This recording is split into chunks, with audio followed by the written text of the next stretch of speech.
Marami pong sabina. Tulad ng sinabi ko kanina, kung ang sigaw ng taong bayan para kay dating Pangulo, Presidente Duterte, ay bring him home, ang sigaw ko naman sa ehekutibo, bring them here sa Senado para may testigo tayo at maliwanagan ang mga tao. Napakarami pong tanong.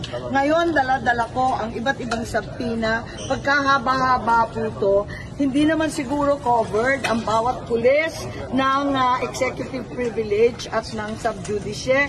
Andito yung mga sabina para kina Jean Fajardo, General Nick De Los Torre, ang ating mga sekretary, Special Envoy Marcos Lacanilao.